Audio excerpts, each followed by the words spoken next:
Bom, eu sou Ana Elisa Ribeiro, sou, acho que primeiro eu sou professora, sou pesquisadora, fiz aquela carreira, né, que o pesquisador tem que fazer, mestrado, graduação, mestrado, doutorado, pós-doutorado. Sou professora do Centro Federal de Educação Tecnológica de Minas Gerais, do Cefet, e atuo lá dando aula para uma turma de ensino médio, para graduação, para pós-graduação. Como pesquisadora, eu gosto de pesquisar redes editoriais, né, o livro, as tecnologias digitais e que influência que elas têm sobre os processos editoriais. Também gosto de pesquisar as relações das pessoas com as tecnologias, da leitura, principalmente da leitura com tecnologias novas e antigas. E aí, antes disso, ou paralelamente, não sei, eu acho que uma coisa ajuda na outra, eu sou poeta, ou poetisa, como alguns preferem, e sou cronista também, então eu escrevo textos literários, e aí as coisas se confundem, ao mesmo tempo se separam, porque a minha formação acadêmica é toda em linguística, e a literatura é uma reserva diferente para mim, e eu venho atuando nas duas coisas assim, muito antes na literatura até, minhas primeiras publicações, as coisas que eu escrevi primeiro e que alguém levou a sério, eu era muito mais jovem do que quando eu entrei na faculdade, né? Mas eu acho que uma coisa aperfeiçoa a outra, uma coisa se envolve muito com a outra. O meu texto acadêmico não é um texto acadêmico duro, ele é mais palatável um pouco, eu acho que isso tem a ver com escrever literatura.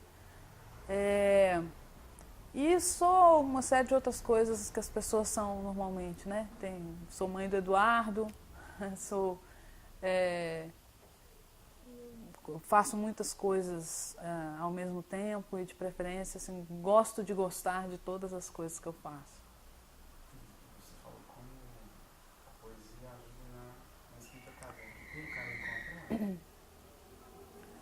Ó, assim, a poesia, eu acho que lidar de um jeito mais livre com a linguagem, que eu acho que é isso que, quando a gente gosta de escrever literatura, é um pouco isso, né? Uma intimidade com a língua portuguesa, no caso, uma brincadeira com a língua, assim, que eu acho que ajuda a escrever qualquer outro texto. Assim, né? A gente tem que ter, na verdade, uma ginga grande com os gêneros todos que a gente precisa escrever. Então, eu sou uma pessoa que basicamente trabalha dando aula e produzindo textos, e produzindo muitos tipos e gêneros diferentes.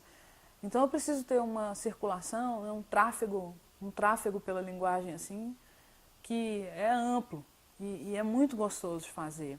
Só que às vezes eu preciso escrever um artigo e eu quero usar nele uma linguagem um pouquinho mais solta, um pouquinho mais, sem ficar esquisito para o meio acadêmico.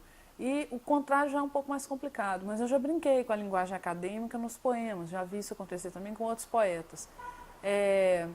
Recentemente eu publiquei um poema na revista da Fundação de Amparo à Pesquisa do Estado de Minas Gerais, na revista da FAPEMIG, e me encomendaram um texto sobre ciência e eu escrevi um poema sobre a ABNT, né, as normas técnicas para trabalhos acadêmicos.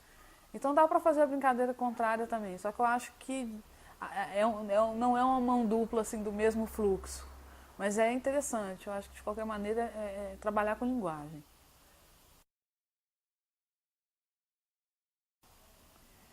Bom, minha experiência, eu tenho uma experiência escolar importante com a literatura, porque é na escola que a gente aprende ou fica conhecendo uma certa trilha, né, de literatura, de livros considerados importantes, consagrados e tal. Mas tinha uma trilha paralela que a escola não ia me apresentar, que eu tive que descobrir.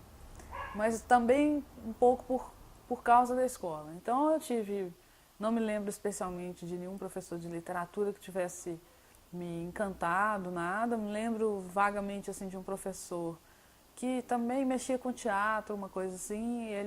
Eu pedi para ele ler uns poemas meus uma vez, deve ter sido no ensino médio. Ele não deu muita bola. Geralmente as pessoas não dão muita bola, nem os professores de literatura. Mas me lembro, por exemplo, da importância da biblioteca escolar, né, na minha vida, porque eu pegava muito livro na biblioteca, muito. Eu ia lá e descobria, uma coisa que me interessava eram os livros mais próximos, assim. Eu me lembro de prestar atenção nos livros que eram indicados para os vestibulares, porque em alguns anos esses livros eram de autores contemporâneos e tal, e eu queria descobrir se existia gente viva fazendo literatura, né, que é uma coisa também que fica esquisita na escola. Então eu fiz muito empréstimo na biblioteca da escola e fiz empréstimos de outras também, principalmente dos livros da minha avó, da minha tia. Isso sempre teve muita importância nessa formação minha. Mas é uma formação que eu sinto muito, assim, meio até clandestina. Não é exatamente o que a escola queria, né? Eu me lembro de fazer uma prova, uma professora, assim, deve ter sido na 8ª série na época, mandou ler um livro, deu uma prova, perguntou se a gente tinha gostado do livro, eu disse que não, que eu já preferia outras leituras, e a professora ficou meio brava comigo, não podia dizer que não. No ensino médio eu era uma leitora voraz, realmente voraz. Eu tenho as anotações eu anotava todos os livros que eu lia, comentava todos eles, e eu ia uma conta absurda, assim, de ler 100 livros por ano, assim. Era uma coisa devoradora mesmo, de livros e principalmente de literatura. Eu lembro de um episódio que mudou muito a cara que a literatura tinha para mim, e é um episódio de omissão. Então, mas teve a ver com a escola, mas foi um episódio de omissão. A gente recebeu uma apostila de literatura nova no primeiro ano do ensino médio, e a professora estava aquela prática de seguir livros, seguir apostila, e ela me mandou saltar umas páginas. Assim. Ela falou, pula aqui, vai para a página tal, para fazer um exercício, sei lá. Eu sei que eu não me lembro do autor que ela queria ensinar, ou do texto que ela queria ensinar, mas eu me lembro do que ela saltou. E o que ela saltou, que eu tive curiosidade de ir lá olhar, era o Paulo Leminski. E aí eu fui lá olhar quem que é esse cara, tal, não era ainda, né, como é hoje, muito mais conhecido e muito mais, vamos dizer assim, consagrado. Naquele ano ainda não era assim, mas ele já começava a chegar nas apostilas, né, escolares, e eu fui lá ler e era um poeminha dele que me marcou profundamente, assim, era um poeminha assim, acordei bemol, tudo estava sustenido, sol fazia, só não fazia sentido. Eu gostava de música, eu tinha banda, eu fazia umas coisas assim, então essa coisa da música com a tristeza, com e tal, foi fundamental, e foi fundamental descobrir aquele tipo de poema, aquela rima, aquela ginga lá da poesia dele. A partir dali eu comecei a colecionar os livros dele, a procurar os livros dele, a descobrir os poetas contemporâneos dele, né? E aí é um episódio da escola, mas que a escola ia pular, né? Isso mudou toda a minha...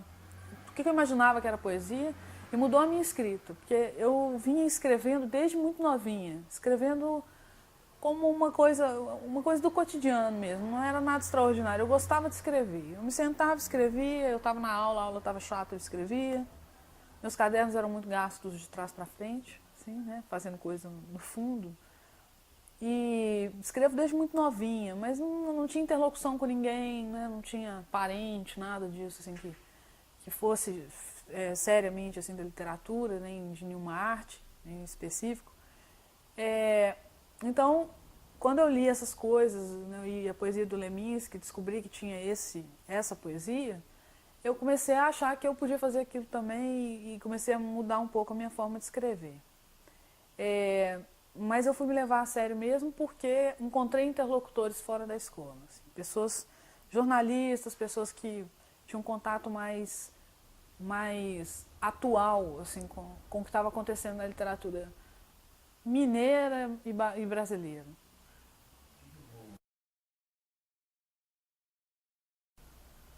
Bom, o redigir me deu uma alegria muito grande, que foi usar um poema meu para as atividades, né? E eu achei uma delícia, assim. É sempre legal, né? Seu texto circular, você ser lido e tal, e ser estudado, então uma delícia mesmo. E aí escolheram um poema chamado Renascença, que é um poema que eu falo da casa onde eu vou morar, né? Bom, e aí é aquela coisa, uma mistura do que a gente da biografia da gente com uma literatura, uma invenção.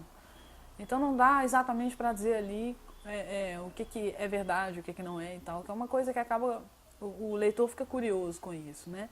Renascença, de fato, é o nome do meu bairro, né? O nome do bairro onde eu moro, aqui em Belo Horizonte, um bairro antigo, tradicional, gosto muito de morar aqui, é um bairro que ainda tem muitas casas, né? As pessoas são mais, a média de idade das pessoas que moram no bairro é mais alta, é um bairro que tem origem nas fábricas de tecidos, né? Da época da Primeira Guerra ali, Segunda Guerra também, então tem uma peculiaridade, assim. A minha família mora aqui ou nas redondezas aqui a vida toda, né? Desde o início do século XX. Então é um negócio muito, muito forte. Por outro lado, eu dei esse nome para o poema não só porque Renascença é o nome do lugar onde eu moro, mas porque isso tem muito a ver, como está na atividade lá, tem muito a ver com o que eu estou dizendo ali, que é renascer, né? Bom, a história desse poema, na verdade, estava escrevendo para a vida que eu ia ter naquele momento, que era mudar de casa. Eu estava reformando a casa onde eu moro. Eu morava num apartamento, não me adaptei muito e tal, então eu estava fundando uma outra forma de viver. Eu vivi em casa a vida toda, até sair, depois morei em apartamento, achei um pouco complicado e quis voltar para casa, né, para a vida numa casa. E eu queria uma série de coisas com isso, e isso hoje parece tão assintoso, né? Tem uma especulação e um discurso sobre morar engavetado, assim, e tal, e eu não gosto desse discurso. Acho uma pena e tal. Então eu queria dizer muita coisa. E nessa casa eu moraria, né, com a minha pequena família, né, um marido, filho e tal. E aquela reforma custosa, né, demorada, sofrida e muita coisa acontecendo ao mesmo tempo. Ao mesmo tempo também uma certa decepção, né, com as coisas que eu gostaria de ter feito e as coisas que eu não poderia mais fazer e tal. Então é um poema que me parece um pouco triste, mas também me parece esperançoso. Acho o final dele meio triste, assim, um céu zenital jamais alcançado, né? Uma casa que vai me fechar, né? A casa onde eu vou morrer. Então, coisas que você faz também ficcionalizando um pouco a situação. A situação era muito prática, eu ia sair de um apartamento e ia vir morar na casa depois da reforma. Isso não aconteceu exatamente assim, aquele poema era um poema de tristeza, tem uma hora que eu falo, né, de os meus sonhos vão caber em caixas de sapato, né, que é uma coisa super triste. Acabou que eu vivi um tempo nessa casa, ela ficou pronta, eu vim morar nela, é essa aqui onde eu estou. Depois ficamos eu e meu filho, eu me separei e tal, então isso também ganhou uma outra dimensão. Então é um poema que mistura um pouco a situação daquele momento. Ele foi escrito ali mais ou menos em 2007, 2008, um pouco inspirado na situação de ir morar, na ansiedade de morar, na ansiedade de começar uma vida diferente ali, nova, melhor, mas ao mesmo tempo com uma tristeza, assim, um tom meio triste. É um poema longo, não é comum eu escrever poemas mais compridos, assim, ele é maior, ele é mais ele fala mais um pouco, mas eu escrevo, a maneira como eu escrevo poesia é um pouco rápida, assim. Eu trabalho pouco a forma do poema. Geralmente ele me vem naquela estrutura, se eu mudar, eu mudo pouca coisa, se eu achar que ele está ruim, eu jogo fora. Eu não sou muito paciente para trabalhar poesia. Na prosa eu tenho mais essa paciência, assim, que eu acho que também é mais necessária. Mas é um poema que pouca gente descobriu, ele é do livro Fresta por Onde Olhar. As pessoas geralmente prestam atenção em outros poemas, por exemplo, nos que são mais engraçados, né? Os poemas tristes são menos visitados. Eu achei muito legal o Redigido escolher esse. Bom, eu publico os diálogos com meu filho. Bom, eu não sei muito tirar. A literatura para mim sempre sai de alguma coisa que eu vivi. Ou que eu vivia é qualquer coisa. Eu vivi, pode ser, eu estava no ônibus e escutei uma conversa, né? Eu não vivi aquela história diretamente, mas eu vivi estar sentado no ônibus e escutar aquela conversa. E então eu roubo muitas ideias dos outros, assim, é um negócio meio perigoso. As pessoas às vezes ficam com medo de me contar as coisas, porque pode ser que eu transforme aquilo em outra coisa, né? E o meu filho é uma fonte disso pra mim. Ele tem quase 10 anos, é um cara que conversa muito, a gente conversa muito e tal. E ele me faz perguntas muito legais, ele me fala coisas muito legais. E eu gosto de escutar o que ele está dizendo. Eu acho que não é privilégio meu ter um filho que faz boas perguntas. Todas as crianças fazem perguntas muito legais. A diferença é quem está escutando, né? E a diferença é você ter uma mãe que escreve. Então, eu pego os diálogos que eu tenho com ele, transformo em esquetes, assim, né? Pequenos diálogos que vão para o Facebook. E eles, de um tempo para cá, fizeram muito sucesso, as pessoas gostam de ver, porque é um textinho que no final vira um textinho literário. Às vezes ele é uma piada, às vezes ele é um texto realmente... Ele é instigante, ele deixa a gente meio no ar, assim, pensando aquela coisa daquele diálogo, né? Observando um pouco o raciocínio da criança, né? O que a criança está aprendendo ali. Os jogos de palavras dele mesmo, né? Ele aprendendo a usar a língua portuguesa, ou as curiosidades dele, tudo muito legal. Isso foi para o Facebook sem intenção de ser literário, sem intenção de virar livro. Eu simplesmente colocava lá. Aí os leitores lá do Facebook começaram a me sugerir, transforma isso num livro. Eu cheguei a fazer um estudo para isso virar tirinha, assim, porque tem uma sacada legal de tirinha.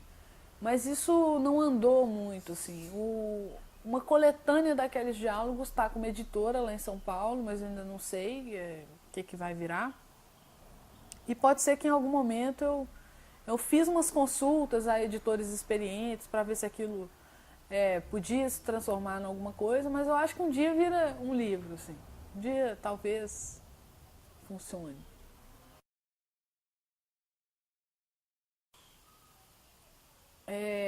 O papel da poesia na vida das pessoas é um negócio complicado, porque tem gente que vive muito bem sem poesia nenhuma, né? Executando coisas e fazendo coisas que não tem nada a ver com isso. Estou pensando na poesia como literatura, mas eu posso pensar na poesia de várias maneiras, né? Eu posso pensar na poesia como alguma coisa que está em outras linguagens também, né? Pensar na poesia como alguma coisa das artes plásticas, pensar nela como alguma coisa da música. Eu acho difícil uma pessoa viver a vida sem música, por exemplo. Então, se a poesia está na música, ela também faz parte da vida da pessoa. Na literatura, na palavra, né, nos livros, aí tem aquela complicação da gente dizer sempre, e também alguns resultados aí de pesquisas dizerem que a gente não lê. Eu estou falando de Brasil, né? Que a gente lê pouco, que o consumo de livro, especialmente da literatura, é muito baixo, enfim, a gente acaba tendo contato com literatura mal na escola e de uma maneira que não faz a gente gostar e se apaixonar e tal. Mas algumas pessoas gostam, se apaixonam, aprendem a gostar de literatura de outro jeito, né, clandestinamente, vamos dizer assim, como eu falei antes. Eu acho, na minha vida é fundamental. Na minha vida é fundamental ter livro, né, de literatura ou não.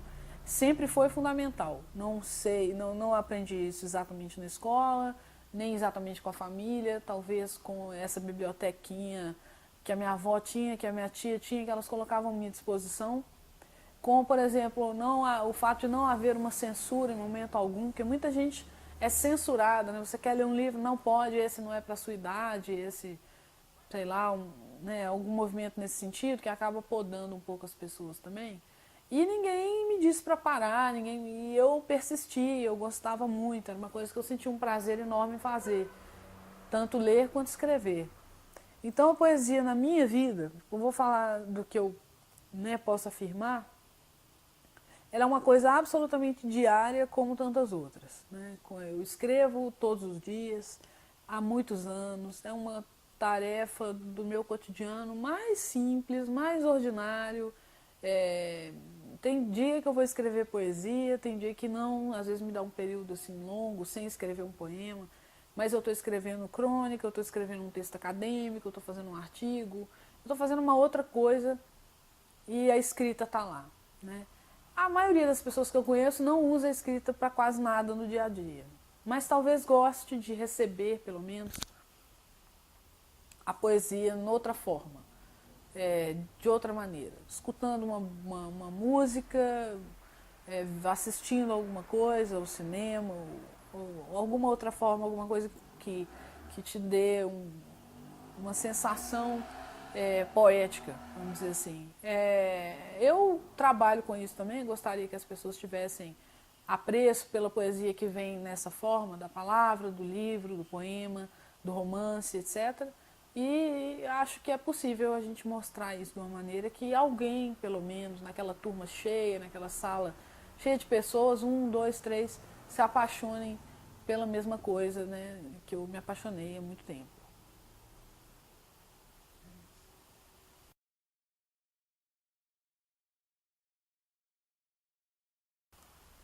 Bom, o Redigir escolheu um poema que foi o Renascença, que é desse livro aqui, que é o Fresta por Onde Olhar. Né? É um livro que nem tem mais exemplares dele, só tem o meu.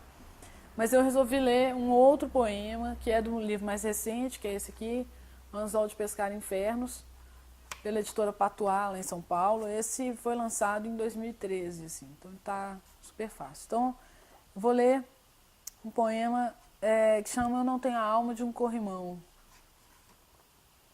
Eu não tenho a alma de um corrimão. Eu sou mais do elo, da liga e do laço. Respeito para mim é coisa fina, assim como o abraço.